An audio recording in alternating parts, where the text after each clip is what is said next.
Hello students, welcome back to my channel. This is Sakshi Shukla और आप देख रहे हैं साक्षी कॉर्नर साइंस टॉप। आज की वीडियो में हम पढ़ेंगे excretory system of human being के बारे में, जिसमें आज हम इन सभी टॉपिक्स को कवर करेंगे। सबसे पहले हम पढ़ेंगे एक्सक्रीशन क्या होता है, इसकी डेफिनेशन को समझेंगे।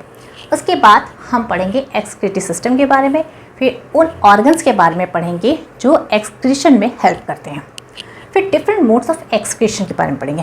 कहने का मतलब ये है डिफरेंट टाइप्स के जो वेस्ट प्रोडक्ट्स बनते हैं लिविंग बीइंग्स में, उसके बेसिस पे ये एक्सक्रीशन कितने टाइप्स के हो सकते हैं। ठीक, फिर स्ट्रक्चर ऑफ किडनीज और इसके फंक्शंस को के बारे में पढ़ेंगे। फिर स्ट्रक्चर ऑफ नेफ्रॉन के बारे में पढ़ेंगे, मतलब नेफ्रॉन्स जो कि किडनी में पाए जाते हैं, ये नेफ्रॉन्स का इंटरनल स्ट्रक्चर कैसा होता है और ये इनका फंक्शन क्या होता है। ठीक, मैकेनिज्म ऑफ यूरिन फॉर्मेशन, फिर यूरिन फॉर्मेशन के मैकेनिज्म को हम जानेंगे, पूरा अच्छे से डिटेल में पढ़ेंगे। तो चलिए शुरू करते हैं आज का वीडियो।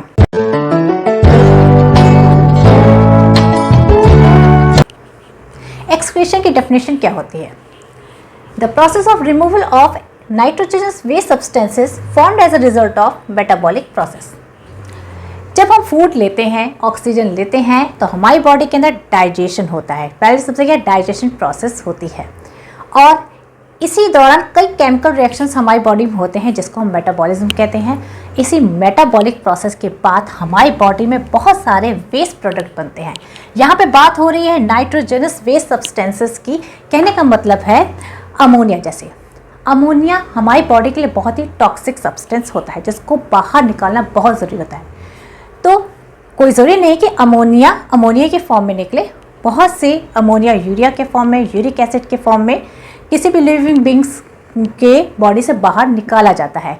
तो इसी अमोनिया या नाइट्रोजनस वेस्ट सब्सटेंसेस का बॉडी से बाहर निकालने के प्रोसेस को ही कहते हैं एक्सक्रीशन। हम पढ़ रहे हैं ह्यूमन बीइंग की एक्सक्रीटरी सिस्टम के बारे में।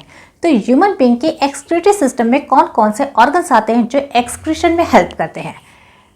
2 किडनीज यानी 1 पेयर ऑफ किडनीज, 2 यूरेटर्स यानी 1 pair of ureters, urinary bladder जो कि एक ही होता है और यूरेथ्रा जो कि एक ही होता है। तो ये सभी ऑर्गन्स मिलके क्या करते हैं? एक्सक्रीशन में हेल्प करते हैं और मिलके एक्सक्रीटरी सिस्टम बनाते हैं। एक्सक्रीशन की प्रोसेस हर एनिमल्स में होती है। उनके बॉडी से निकलने वाले एक्सक्रीटरी प्रोडक्ट के बेसिस पे ये 5 टाइप्स के होते हैं। यहाँ पे डिफरेंट मोड्स ऑफ एक्सक्रीशन लिखा हुआ है। सबसे पहला मोड ऑफ एक्सक्रीशन है अमोनोटेलिज्म। यहाँ पे एक्सक्रीटरी प्रोडक्ट है अमोनिया, यानी बॉडी से निकलने वाला वेस्ट प्रोडक्ट कौन सा है? अमोनिया। और कौन से एनिमल्स हैं जिनकी बॉडी से निकलता है? Protozoa, Porifera, fishes, tadpole etcetera, Coelenterata, Annelida और भी फाइलम के एनिमल्स हैं जो अमोनोटेलिक कहलाते हैं। ठीक, सेकेंड है यूरियोटेलिज्म। यहाँ पे एक्सक्रीटरी प्रोडक्ट है यूरिया। तो कौन से एनिमल्स हैं जो urea as a excretory product बाहर निकालते हैं? एम्फीबियंस और मैमल्स। मैमल्स यानी कि ह्यूमन बींग्स। तो ये सभी एनिमल्स कहलाते हैं यूरियोटेलिक। Third one uricotelism. यहाँ पे एक्सक्रीटरी प्रोडक्ट है यूरिक एसिड। और कौन से एनिमल्स हैं? Insects, birds and reptiles. और तो इन सभी एनिमल्स को हम यूरिकोटेलिक कहेंगे। फोर्थ है एमिनोटेलिज्म। यहाँ पे एक्सक्रीटरी प्रोडक्ट है अमीनो एसिड। और कौन से एनिमल्स हैं? मॉलस्क एंड एकाइनोडर्म जो कि amino acid as a waste product body से बाहर निकालते हैं। फिफ्थ है ग्वानोटेलिज्म। यहाँ पे एक्सक्रीटरी प्रोडक्ट है ग्वानिन। और कौन सा एनिमल है जो कि guanine as a waste product बाहर निकालता है? वो है स्पाइडर। अमोनिया हमारी बॉडी में बनने वाला बहुत ही टॉक्सिक सब्सटेंस है, जिसको बॉडी से बाहर निकालना बहुत ज़रूरी होता है। कुछ एनिमल्स होते हैं जो अमोनोटेलिक कहलाते हैं, वो अमोनिया को डायरेक्ट अपनी बॉडी से बाहर निकाल देते हैं। बट कुछ ऐसे एनिमल्स होते हैं जो अमोनिया को डायरेक्ट बॉडी से बाहर नहीं निकाल के पहले उसको दूसरे सब्सटेंस में चेंज करते हैं, जैसे ureotelic animals. Ureotelic animals like amphibians और मैमल्स। यहाँ पे क्या होता है, इनकी बॉडी में अमोनिया पहले यूरिया में चेंज होता है, फिर बॉडी से बाहर निकाल दिया जाता है। अमोनिया तो बॉडी से बाहर निकाला जाता है, वो बहुत डाइल्यूट फॉर्म में होता है। बट यूरिया जो होता है कॉन्सेंट्रेटेड फॉर्म में बॉडी से बाहर निकलता है। और यूरिक एसिड जो यूरिकोटेलिक एनिमल्स निकालते हैं, वो यूरिक एसिड बहुत ही कॉन्सेंट्रेटेड फॉर्म में यानी कि सेमी सॉलिड फॉर्म में बॉडी से बाहर निकाल दिया जाता है। तो हम ह्यूमन बींग्स कहलाते हैं यूरियोटेलिक, यानी हमारी बॉडी में एज अ वेस्ट प्रोडक्ट क्या बनता है, यूरिया। बट कहाँ बनता है, ये बनता है लीवर में। लीवर अमोनिया को यूरिया में चेंज कर देता है, फिर यूरिया को ब्लड में छोड़ देता है, फिर ब्लड से होता हुआ यूरिया कहाँ पहुँचता है, किडनीज में, जहाँ पे ब्लड को फिल्टर किया जाता है और फिर ब्लड से यूरिया को निकाल दिया जाता है। फिर पूरे एक्सक्रीटरी सिस्टम में पूरे फिल्ट्रेशन के बाद सबसे लास्ट में जो प्रोडक्ट बनता है वो कहलाता है यूरिन, जिसे बॉडी से बाहर निकाल दिया जाता है। तो अब हम पढ़ेंगे किडनीज के बारे में, यानी कि उसके स्ट्रक्चर के बारे में पढ़ेंगे। ठीक, ह्यूमन बींग्स में किडनीज नंबर में 2 होते हैं, यानी 1 पेयर ऑफ किडनीज पाए जाते हैं। इनका कलर होता है रेड और ये बीन शेप के होते हैं। इनका लोकेशन क्या होता है, ये एब्डोमिनल कैविटी में पाए जाते हैं, स्पाइनल कॉर्ड के ठीक दोनों तरफ पाए जाते हैं।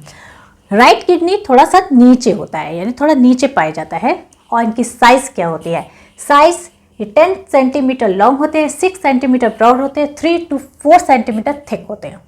इनका वेट कितना होता है, मेल में ये 125 से लेकर 170 ग्राम होते हैं और ये फीमेल में ये 115 से लेकर 155 ग्राम होते हैं। अगर हम किडनी का लॉन्गिट्यूडिनल सेक्शन काटें तो किडनी 3 लेयर की बनी हुई दिखती है। सबसे बाहर का जो पार्ट होता है आउटर रीजन, वो कहलाता है कॉर्टेक्स, जो कि वॉयलेट कलर का होता है। मिड पार्ट जो कि डार्क ब्राउन का होता है वो मेडुला कहलाता है और लास्ट पेल्विस होता है, ये फनल शेप का होता है और इसका काम होता है यूरिन को किडनी से यूरेटर तक पहुंचाना। किडनीज में बहुत ढेर सारे यूरिनिफेरस ट्यूब्यूल्स होते हैं, बहुत ढेर सारे माइक्रो ट्यूब्यूल्स होते हैं, जिसको हम यूरिनिफेरस ट्यूब्यूल्स कहते हैं या नेफ्रॉन कहते हैं। और नेफ्रॉन ही किडनीज के का स्ट्रक्चर और फंक्शनल यूनिट होता है, यानी कि ब्लड का फिल्ट्रेशन कहाँ होता है, इन्हीं ट्यूब्यूल्स में, यानी कि नेफ्रॉन्स में होता है। ठीक, और ये बहुत ढेर सारे होते हैं जो कि इस तरह से अरेंज्ड होते हैं, वो कॉर्टेक्स में ये अच्छे से अरेंज्ड रहते हैं। और मेडुला आपको पिरामिड के फॉर्म में दिखता है। पिरामिड अब कम से कम 10 से 12 पिरामिड्स दिखते हैं मेडुला में, और ये मेडुला इन्हीं ट्यूब्यूल्स के कलेक्टिंग डक्ट्स होते हैं जो आपस में मिलके मेडुला बनाते हैं, यानी पिरामिड्स बनाते हैं। और फिर यहाँ से जो मतलब कलेक्टिंग डक्ट्स जो होता है वो क्या करते हैं, यूरिन को ले जाते हुए पेल्विस तक पहुँचाता है और यहाँ से पेल्विस क्या करता है, यूरिन को यूरेटर तक पहुँचा देता है। नेफ्रॉन्स या यूरिनिफेरस ट्यूब्यूल्स किडनीज के भीतर पाए जाते हैं। ये किडनीज के स्ट्रक्चर फंक्शन यूनिट कहलाते हैं, क्योंकि ब्लड का फिल्ट्रेशन इन्हीं नेफ्रॉन्स में होता है। अब हम पढ़ेंगे नेफ्रॉन के इंटरनल स्ट्रक्चर के बारे में। ये 2 पार्ट से मिलके बना है। पहला है मेलपिगियन कॉर्पसस और दूसरा है secretary tubule. Malpighian कॉर्पसस again 2 part से मिलके बना है, बोमेन्स कैप्सूल और ग्लोमेरुलस। सेक्रेटरी ट्यूब्यूल भी 4 पार्ट से मिलके बना है, यानी कि सेक्रेटरी ट्यूब्यूल को हम 4 पार्ट्स में डिवाइड कर सकते हैं। Neck proximal convoluted tubule, loop of Henle, distal convoluted tubule. तो ये है स्ट्रक्चर नेफ्रॉन का। जब हम यूरिन फॉर्मेशन पढ़ेंगे तब आपको एक एक पार्ट का फंक्शन अच्छे से समझ में आ जाएगा। यहाँ पे आपको नेफ्रॉन का एक लेबल्ड डायग्राम नज़र आ रहा है। यहाँ पे आपको कप शेप जो नज़र आ रहा है इसी को कहते हैं बोमेन्स कैप्सूल, जिसके भीतर ग्लोमेरुलस पाया जाता है। ग्लोमेरुलस और बोमेन्स कैप्सूल दोनों मिला के क्या बनाते हैं, मेलपिगियन कॉर्पसस। एक आर्टेरियल होती है जिसको हम एफरेंट आर्टेरियल कहते हैं। इसका काम होता है ब्लड को ग्लोमेरुलस के भीतर ले जाना। वहीं एक इफरेंट आर्टेरियल भी होती है जिसका काम होता है ब्लड को ग्लोमेरुलस से बाहर ले जाना। एफरेंट आर्टेरियल जो होती है वो थोड़ी मोटी होती है, वहीं पे इफरेंट आर्टेरियल जो होती है वो थोड़ी पतली होती है। मोटी होने की वजह से ब्लड ज़्यादा अमाउंट में ग्लोमेरुलस में पहुंच तो जाता है, बट इफरेंट आर्टेरियल में उतनी तेजी से बाहर निकल नहीं पाता है। ठीक, इससे नतीजा ये होता है कि ग्लोमेरुलस पे एक प्रेशर बनता है जिसकी वजह से ब्लड फिल्टर होता है। ब्लड में मौजूद जो प्लाज्मा होता है वो फिल्टर होके कहाँ पहुँचता है, बोमेन्स कैप्सूल में। आर्टेरियल क्या होता है, जब मैंने आपको ब्लड सर्कुलेशन पढ़ाया था तब आपको बताया था मैंने कि आर्टरीज आगे चल के थिन ब्रांचेस बनाती है, यानी डिवाइडेड होती है और थिन ब्रांचेस बनाती है, जिसको हम आर्टेरियल कहते हैं। और आर्टेरियल अगेन डिवाइड होके और भी थिन ब्रांचेस बना सकती है, जैसे हम ब्लड कैपिलरीज कहते हैं। तो यहाँ पे आप देख रहे हैं जो इफरेंट आर्टेरियल है वो ब्लड को ग्लोमेरुलस से बाहर लेके जाती है, फिर आगे चल के ये डिवाइड होती है और ये सिक्रेटरी ट्यूब्यूल के चारों तरफ एक ब्लड कैपिलरीज का नेटवर्क बनाती है। ठीक, जो फिल्ट्रेट यहाँ पहुँचता है बोमेन्स कैप्सूल में, वो आगे चल के सिक्रेटरी ट्यूब्यूल में पहुँचता है। सिक्रेटरी ट्यूब्यूल्स यहाँ पे ये बोमेन्स कैप्सूल के नीचे के पार्ट को सिक्रेटरी ट्यूब्यूल्स कहते हैं और ये कई पार्ट्स में डिवाइडेड होता है, जैसे कि पहला नेक होता है, फिर बाद में प्रॉक्सिमल कॉन्वोल्यूटेड ट्यूब्यूल इस पार्ट को कहते हैं। इसके नीचे आता है यू शेप का लूप ऑफ हेनले या हेनलेस लूप कहते हैं।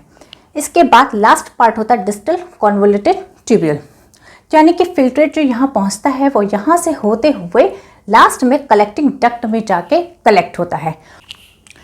कलेक्टिंग डक्ट यूरिन को कलेक्ट करके यूरेटर तक पहुँचाता है। अब हम यूरिन फॉर्मेशन की मैकेनिज्म को समझ लेते हैं। जो यहाँ पे फिल्ट्रेट बनता है उसमें ज़्यादातर ऑर्गेनिक और इनऑर्गेनिक सब्सटेंसेस होते हैं। ज़्यादातर तो उसमें वाटर पाया जाता है, फिर यूरिया पाया जाता है, यूरिक एसिड पाया जाता है, एमिनो एसिड पाया जाता है, ग्लूकोज और कुछ एसेंशियल सॉल्ट्स पाए जाते हैं। जब ये फिल्ट्रेट आगे पहुँचता है तो यहाँ पे क्या होता है, ब्लड कैपिलरीज का जाल मिलता है। ये ब्लड कैपिलरीज क्या करते हैं, कुछ फिल्ट्रेट में जो यूजफुल सब्सटेंसेस होते हैं जैसे वाटर है, कुछ एसेंशियल सॉल्ट्स होते हैं, ग्लूकोज, एमिनो एसिड, इन सब को एब्जॉर्ब कर लेता है, यानी कि ये वापस कहाँ पहुँच जाते हैं, ब्लड में, ब्लड कैपिलरीज से होते हुए। ठीक, इस प्रोसेस को कहते हैं सेलेक्टिव रीएब्जॉर्प्शन। फिर ये फिल्ट्रेट आगे बढ़ता है और फिर यहाँ पे फिर से एक बार एब्जॉर्प्शन होता है। यहाँ पे ब्लड से कुछ हार्मफुल चीज़ें फिर वापस फिल्ट्रेट में आ जाती हैं और फिर लास्ट में जो फिल्ट्रेट बनता है उसको हम कहते हैं यूरिन। यहाँ पे जो यूरिन बनता है वो कलेक्टिंग डक्ट से होते हुए पहले यूरेटर में पहुँचता है, फिर ये यूरिनरी ब्लैडर में जाके कलेक्ट हो जाता है।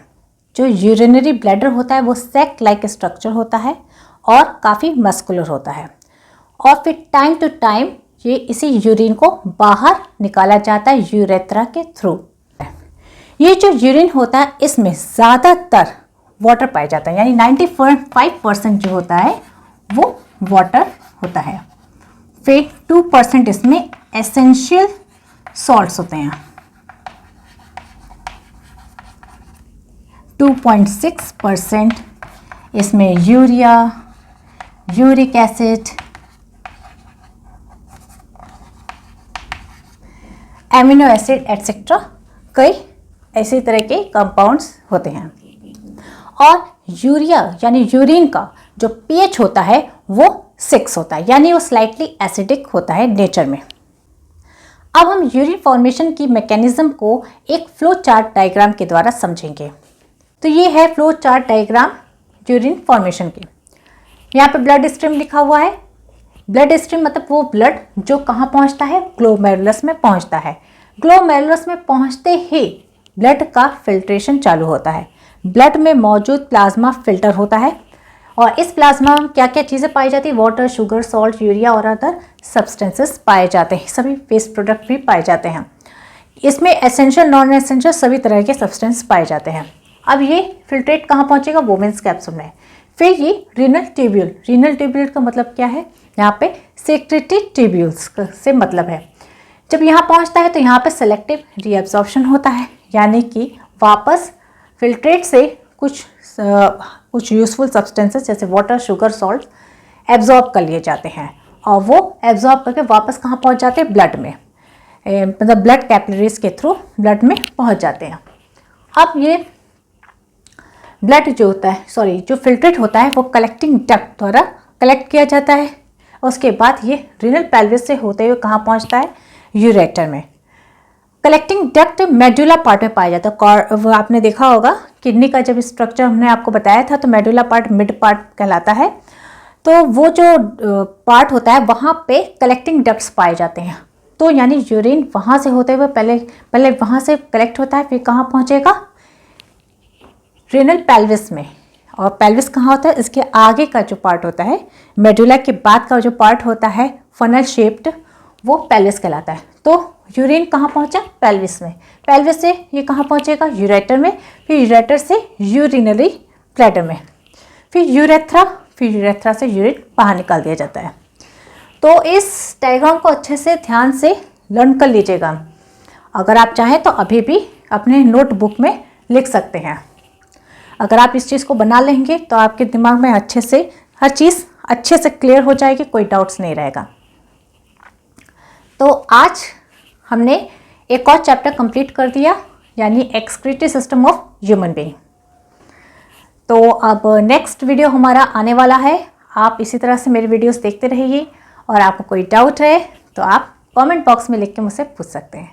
So thank you for watching this video.